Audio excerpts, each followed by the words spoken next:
శ్రీ సాయినాథాయ నమః.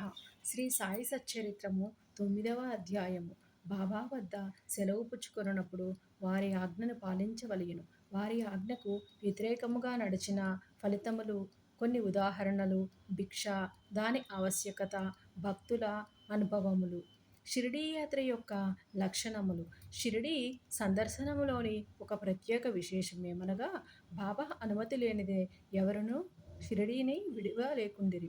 బాబా అనుమతి లేక ఎవరైనను షిరిడీ విడిచి వెళ్ళినచో వారు ఊహించని కష్టములు కొని తెచ్చుకొని వారగుచుండిరి. బాబా ఎవరినైనా బయలుదేరుడని సెలవిచ్చిన తరువాత ఇక షిరిడీలో ఉండరాదు. సెలవు పుచ్చుకొనుటకు బాబా వద్దకు భక్తులు పోయినప్పుడు బాబా వారికి స్పష్టముగానో లేక సూచనప్రాయముగానో కొన్ని సలహాలనిచ్చుచుండెడివారు. బాబా ఆదేశానుసారము నడిచి తీరవలయను. వ్యతిరేకముగా పోయినచో ప్రమాదములేవో తప్పక వచ్చుచుండెడివి. ఈ దిగువ అట్టి ఉదాహరణలను కొన్ని ఇచ్చుచున్నాను. తాత్యాకోతే పాటీలు. తాత్యాకోతే పాటీలు ఒకనాడు టాంగాలోని కోపర్గాంలోని జరుగు సంతకు బయలుదేరను. హడావుడిగా మసీదుకు వచ్చి బాబాకు నమస్కరించి కోపర్గాం సంతకు పోవుచుంటిననియూ చెప్పెను. బాబా అతనితోని తొందరపడవద్దు, కొంచెం ఆగుము, సంత సంగతి అటుండనిమ్ము, ఊరు విడిచి అసలు బయటకు ఎక్కడికిని పోవలదు అని అనెను. సంతకు వెళ్ళవలయుననడి తాత్య ఆతురతను చూచి కనీసము శ్యామ మాధవరావు దేశపాండే అయినను వెంట తీసుకుని పొమ్మని బాబా చెప్పెను. బాబా మాటలను లెక్కచేయక తాత్య హుటాహుటిన టాంగానెక్కి కోపర్గాము బయలుదేరను. టాంగాకు కట్టిన 2 గుర్రములలోని ఒకటి 300 రూపాయలు ఖరీదు పెట్టి క్రొత్తగా కొన్నది. మిక్కిలి చురుకైనది. షిరిడీ వదిలి సావూల్ విహిర్ దాటిన వెంటనే అది మిక్కిలి వడిగా పరిగెత్తసాగెను. కొంత దూరం పోయిన పిమ్మట కాలు మడతబడి అది కూలబడెను. తాత్యాకు పెద్ద దెబ్బలేమీ తగులలేదు కానీ తల్లివలే ప్రేమతో బాబా చెప్పిన సలహా జ్ఞప్తికి వచ్చెను. మరొకప్పుడు కూడా ఇటులనే బాబా ఆజ్ఞను వ్యతిరేకించి కొల్హార్ గ్రామమునకు ప్రయాణమై దారిలోని టాంగా ప్రమాదమునకు గురయ్యెను. ఐరోపా దేశస్థుని ఉదంతము. బొంబాయి నుంచి ఐరోపా దేశస్థుడొకడు ఏదో ఉద్దేశముతో బాబా దర్శనార్థము షిరిడీ వచ్చెను. తనతోని నానాసాహెబ్ చంద్రోర్కరు వద్ద నుంచి తనను గూర్చిన ఒక పరిచయ పత్రమును కూడా తెచ్చెను. అతని కొరకు ఒక ప్రత్యేక గుడారం వేసి అందులోని సౌకర్యముగా బస ఏర్పాటు చేసిరి. బాబా ముందు మ్రోకరిల్లి వారి చేతిని ముద్దిడవలనని కోరికతోని అతడు 3 సారలు మసీదులోని ప్రవేశింప యత్నించెను. కానీ బాబా అతనిని మసీదులో ప్రవేశించుటకు నిషేధించెను. క్రిందగా మసీదు ముందు గల బహిరంగావరణలోని కూర్చుండియే తమను దర్శించుకొనవచ్చుననిరి. అతడు తనకు జరిగిన మర్యాదకు అసంతుష్టిపడి వెంటనే షిరిడీ విడువవలయుననియూ నిశ్చయించుకొనెను. బాబా సెలవు పొందుటకు వచ్చెను. తొందరపడక మరుసటి దినము పొమ్మని బాబా చెప్పెను. తక్కిన వారు కూడా బాబా ఆదేశమును పాటించమనియూ సలహా ఇచ్చిరి. ఆ సలహాలను ఖాతరు చేయక అతడు టాంగానెక్కి షిరిడీ నుంచి బయలుదేరెను. మొదట గుర్రములు బాగుగానే పరిగెత్తినవి. సావుల్ విహిర్ దాటిన కొద్దిసేపటిలో ఒక సైకిలు అతని టాంగా ఎదురు వచ్చెను. దానిని చూచి గుర్రములు బెదిరినవి. టాంగా తలక్రిందులయ్యెను. ఆ పెద్ద మనిషి క్రిందపడి రోడ్డుపై కొంత దూరము ఈడ్వబడెను. ఫలితముగా గాయములను బాగుచేసుకొనుటకై కోపర్గాంలోని ఆసుపత్రి పాలయ్యెను. ఇటువంటి అనేక సంఘటనల మూలముగా బాబా ఆజ్ఞను ధిక్కరించువారు ప్రమాదముల పాలగుదురనియూ బాబా ఆజ్ఞానుసారము పోవువారు సురక్షితముగా ఉందురనియూ జనులు గ్రహించిరి. భిక్ష యొక్క ఆవశ్యకత. బాబాయే భగవంతుడైనచో వారు భిక్షాటనముచే జీవితమంతయును గడుపనేలా అను సందేహము చాలామందికి కలుగవచ్చును. దీనికి భిక్షాటనము చేసి జీవించు హక్కు ఎవరికి కలదు? పంచశూనములు వానిని పోగొట్టుకుని మార్గమేది? అను 2 ప్రశ్నలకు వచ్చు సమాధానముతో సమాధానపడును. సంతానము, ధనము, కీర్తి సంపాదించుట అందాపేక్ష వదులుకొని సన్యసించువారు భిక్షాటనముచే జీవించవచ్చుననియు మన శాస్త్రములు ఘోషించుచున్నవి. వారు ఇంటి వద్ద వంట ప్రయత్నములు చేసుకొని తినలేదు. వారికి భోజనం పెట్టు బాధ్యత గృహస్థులపై గలదు. సాయిబాబా గృహస్థుడు కారు, వానప్రస్థుడు కూడా కారు. వారస్తలిత్త బ్రహ్మచారులు బాల్యము నుండి బ్రహ్మచర్యముననే అవలంబించుచుండిరి. ఈ సకల జగత్తంతయును వారి గృహమే. ఈ జగత్తునకు వారు కారణభూతులు. వారిపై జగత్తు ఆధారపడి ఉన్నది. వారు పరబ్రహ్మ స్వరూపులు కాబట్టి వారికి భిక్షాటన చేయు హక్కు సంపూర్ణముగా కలదు. పంచశూనములు వానిని తప్పించుకును మార్గమును ఆలోచింతము. భోజన పదార్థములు తయారు చేయుటకు గృహస్థులు 5 పనులు తప్పక చేయవలయును. అవి ఏమనగా దంచుట లేక రుబ్బుట, విసురుట, పాత్రలు తోముట, ఇల్లు ఊడ్చుట, తుడుచుట, పొయ్యి అంటించుట. ఈ 5 పనులు చేయునప్పుడు అనేక క్రిమికీటకాదులు మరణించుట తప్పదు. గృహస్థులు ఈ పాపము అనుభవించవలయును. ఈ పాప పరిహారమునకు మన శాస్త్రములు 6 మార్గములు ప్రబోధించుచున్నవి. 1 బ్రహ్మయజ్ఞము, 2 వేదాధ్యయనము, 3 పితృయజ్ఞము, 4 దేవయజ్ఞము, 5 భూతయజ్ఞము, 6 అతిథి యజ్ఞము. శాస్త్రములు విధించిన ఈ యజ్ఞములు నిర్వర్తించినచో గృహస్థుల మనస్సులు పాపరహితముగను మోక్ష సాధనమునకు ఆత్మ సాక్షాత్కారమునకు అవి తోడ్పడను. బాబా ఇంటింటికి వెళ్ళి భిక్ష అడుగుటలోని ఆ గృహస్థులకు వారు చేయవలసిన కర్మను బాబా జ్ఞప్తికి తెచ్చినట్లయినది. తన ఇంటి గుమ్మం వద్దనే ఇంత గొప్ప ప్రబోధమును పొందిన షిరిడీ ప్రజలెంతటి ధన్యులు! భక్తుల అనుభవములు. శ్రీకృష్ణుడు భగవద్గీత 9వ అధ్యాయము 26వ శ్లోకమునందు శ్రద్ధాభక్తులతోని ఎవ్వరేని పత్రము గాని, పుష్పము గాని, ఫలము కాని లేదా నీరు గాని అర్పించినచో దానిని నేను గ్రహించెదను అని నుడివెను.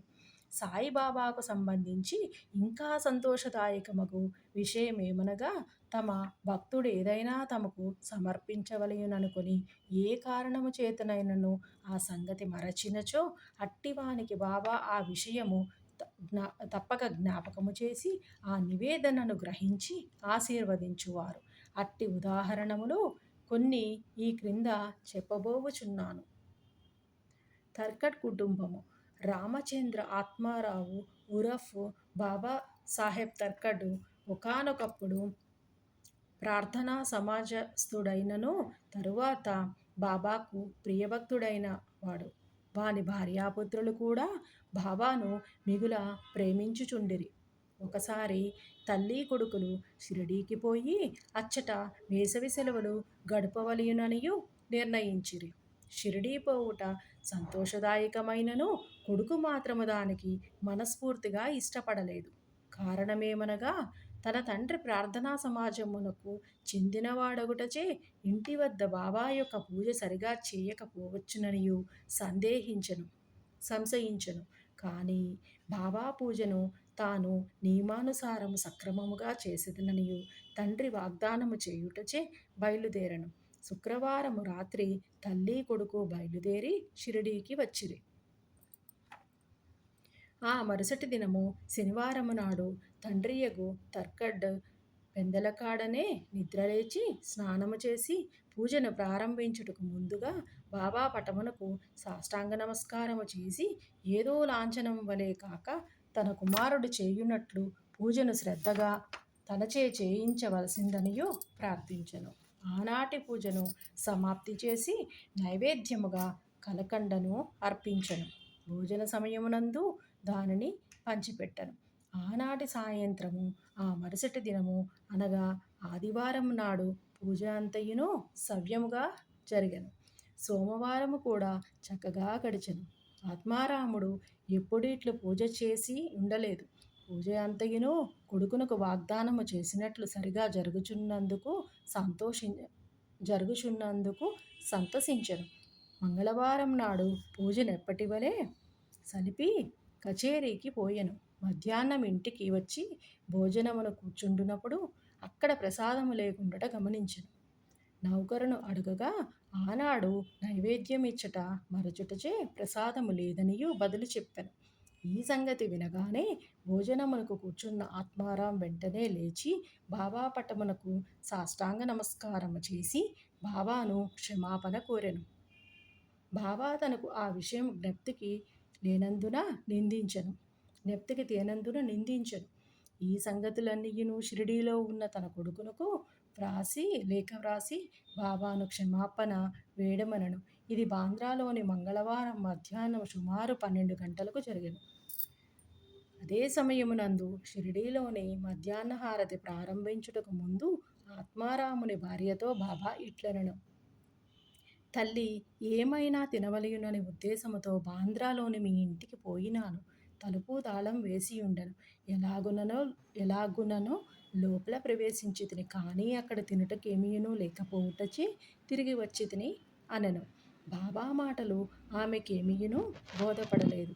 కానీ ప్రక్కనే ఉన్న కుమారుడు మాత్రము ఇంటి వద్ద పూజలోని ఏమియో లోటుపాట్లు జరిగినవనియు గ్రహించి ఇంటికి పోవుటకు సెలవు ఇమ్మని బాబాను వేడెను. అందులకు బాబా పూజను అక్కడనే చేయమనియూ ఇంటికి పోవలసిన అవసరము లేదనియూ చెప్పెను. వెంటనే కొడుకు షిరిడీలోని జరిగిన విషయమంతయును వివరముగా తండ్రికి ఉత్తరం వ్రాసి బాబా పూజను అశ్రద్ధ చేయవద్దనియూ వేడుకొనెను. ఈ 2 ఉత్తరములు ఒకటికొకటి మార్గమధ్యమున తటస్థపడి తమ తమ గమ్యస్థానములకు చేరెను. ఇది ఆశ్చర్యకరము కదా. ఆత్మారాముని భార్య. ఇక ఆత్మారాముని భార్య విషయము. ఒకసారి ఆమె 3 పదార్థములను బాబాకు నైవేద్యం పెట్టుటకు సంకల్పించుకొనియెను. అవి 1 వంకాయ పెరుగు పచ్చడి, 2 వంకాయ వేపుడు కూర, 3 పేడ. బాబా వీనినెట్లు గ్రహించెనో చూచెదము. బాంద్రా నివాసియగు రఘువీర భాస్కర్ పురందరే బాబాకు మిక్కిలి భక్తుడు. అతడు ఒకనాడు భార్యతో షిరిడీకి బయలుదేరుచుండెను. ఆత్మారాముని భార్య పెద్ద వంకాయలను రెండింటినీ మిగుల ప్రేమతో తెచ్చి పురందరుని భార్య చేతికిచ్చి ఆ 1 వంకాయతో పెరుగు పచ్చడిని, 2వ దానితో వేపుడును చేసి బాబాకు వడ్డించమనియును వేడెను. షిరిడీ చేరిన వెంటనే పురందరుని భార్య వంకాయ పెరుగు పచ్చడి మాత్రము చేసి బాబా భోజనమునకు కూర్చున్నప్పుడు తీసుకుని వెళ్ళెను. బాబాకు ఆ పచ్చడి చాలా రుచిగా ఉండెను. కానీ దానిని అందరికీ పంచిపెట్టెను. వెంటనే తనకు వంకాయ వేపుడు కూడా అప్పుడే కావలెననియూ బాబా అడిగెను. ఈ సంగతి భక్తులు రాధాకృష్ణమాయికి తెలియపరచిరి. అది వంకాయల కాలం కాదు కనుక ఆమెకేమియును తోచకుండెను. వంకాయలు ఎట్లు సంపాదించుట అనునది ఆమెకు సమస్య అయ్యెను. వంకాయ పచ్చడి తెచ్చినదెవరనియూ అడుగగా పురందరుని భార్య అనియూ తెలియుటచే వంకాయ వేపుడు కూడా ఆమెయే చేసి పెట్టవలెననియూ ఆమెకు కబురు పంపిరి. అప్పుడు అందరికిని వంకాయ వేపుడును బాబా ఎందులకు కోరిరో తెలిసినది. బాబా సర్వజ్ఞతకు అందరాశ్చర్యపడిరి. 1915 డిసెంబరులోని గోవింద బాలరాం మాన్కర్ అనువాడు షిరిడీకి పోయి తన తండ్రికి ఉత్తరక్రియలు చేయవలెనని అనుకొనెను. ప్రయాణమునకు పూర్వము ఆత్మారాముని వద్దకు వచ్చెను. ఆత్మారాం భార్య బాబా కొరకు ఏమైనను పంపవలెననుకొని ఇల్లంతయును వెతికెను. కానీ ఒక్క పేడ తప్ప ఏమియును కనిపించలేదు. ఆ పేడ కూడా అప్పటికే బాబాకు నైవేద్యముగా సమర్పించబడి ఉండెను. తండ్రి మరణించుటచే గోవిందుడు విచారగ్రస్తుడై ఉండెను. కానీ బాబా అందున్న ప్రేమ, భక్తి ప్రేమలచే ఆమె ఆ పేడను అతని ద్వారా పంపెను. బాబా దానిని పుచ్చుకొని తినుననియూ నమ్మియుండెను. గోవిందుడు షిరిడీ చేరెను. బాబాను దర్శించెను. కానీ పేడ తీసుకుని వెళ్ళుట మరచెను. బాబా అప్పటికి ఊరకుండెను. సాయంత్రము బాబా దర్శనమునకై వెళ్ళినప్పుడు కూడా అతడు పేడ తీసుకుని పోవుట మరచెను. అప్పుడు బాబా ఓపిక పట్టక తన కొరకేమి తెచ్చినావనియూ అడిగెను. ఏమీనూ తీసుకొని రాలేదని గోవిందుడు జవాబిచ్చెను. వెంటనే బాబా, నీవు ఇంటి వద్ద బయలుదేరినప్పుడు ఆత్మారాముని భార్య నా కొరకు నీ చేతికి మిఠాయి ఇవ్వలేదా అని అడిగెను. కుర్రవాడది అంతయును జ్ఞప్తికి తెచ్చుకొని సిగ్గుపడెను. బాబాను క్షమాపణ కోరెను. బసకు పరిగెత్తి పేడాను తెచ్చి బాబా చేతికిచ్చెను. చేతిలోని పడిన వెంటనే బాబా దానిని గ్రుటుక్కున మింగెను. ఈ విధముగా ఆత్మారాముని వారి యొక్క భక్తిని బాబా ప్రీతిపూర్వకముగా స్వీకరించెను. నా భక్తులు నన్నెట్లు భావించెదరో నేను వారిని ఆ విధముగానే అనుగ్రహించెదను అను గీతావాక్యము 4:11 నిరూపించెను. బాబాకు సంతుష్టిగా భోజనం పెట్టుట ఎట్లు? ఒకప్పుడు ఆత్మారాం తర్కడ్ భార్య షిరిడీలోని ఒక ఇంటి యందు దిగెను. మధ్యాహ్న భోజనం తయారయ్యను. అందరికిని వడ్డించిరి. ఆకలితో ఉన్న కుక్క ఒకటి వచ్చి మొరుగుట ప్రారంభించెను. వెంటనే తర్కడ్ భార్య లేచి ఒక రొట్టె ముక్కను విసిరెను. ఆ కుక్క ఎంతో మక్కువగా ఆ రొట్టె ముక్కను తినెను. ఆనాడు సాయంకాలము ఆమె మసీదునకు పోగా బాబా ఆమెతో ఇట్లెనను: తల్లి, నాకు కడుపు నిండా గొంతు వరకు భోజనము పెట్టినావు. నా జీవశక్తులు సంతుష్టి చెందినవి. ఎల్లప్పుడూ ఇట్లనే చేయుము. ఇది నీకు సద్గతి కలుగజేయును. ఈ మసీదులోని కూర్చుండి నేనెన్నడనూ అసత్యమాడను. నా యందిట్లే దయ ఉంచుము. మొదట ఆకలితో ఉన్న జీవికి భోజనం పెట్టిన పిమ్మట నీవు భుజింపుము. దీనిని జాగ్రత్తగా జ్ఞప్తి ఎందుంచుకొనుము. ఇదంతయును ఆమెకేమీనూ బోధపడలేదు. కావున ఆమె ఇట్లు జవాబిచ్చెను: బాబా, నేను నీకెట్లు భోజనం పెట్టగలను? నా భోజనం కొరకే ఇతరులపై ఆధారపడి ఉన్నాను. నేను వారికి డబ్బిచ్చి భోజనములు చేయుచున్నాను. అందులకు బాబా ఇట్లు జవాబిచ్చెను: నీవు ప్రేమపూర్వకముగా పెట్టిన ఆ రొట్టె ముక్కను తిని ఇప్పటికిని త్రేనుపులు తీయుచున్నాను. ఈ భోజనమునకు ముందు ఏ కుక్కను నీవు చూచి రొట్టె పెట్టితివో అదియే నేను ఒక్కటియే. అట్లనే పిల్లులు, పందులు, ఈగలు, ఆవులు మొదలుగా గలవన్నీయును నా అంశములే. నేనే వాని ఆకారములోని తిరుగుచున్నాను.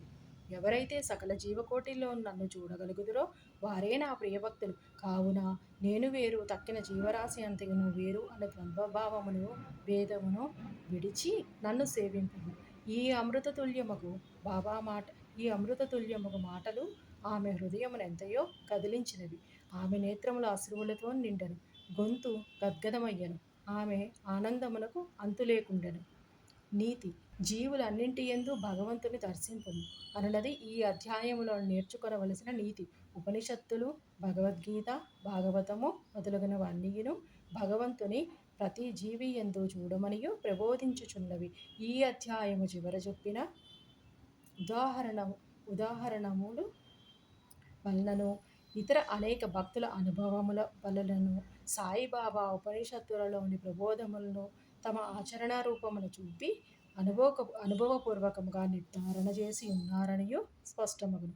ఉపనిషదాది గ్రంథములలోని ప్రతిపాదించిన తత్వమును అనుభవపూర్వకముగా ప్రబోధించిన సమర్థ సద్గురుడే శ్రీ సాయిబాబా. 9వ అధ్యాయము సంపూర్ణము. సద్గురు శ్రీ సాయినాథార్పణమస్తు. శుభం భవతు.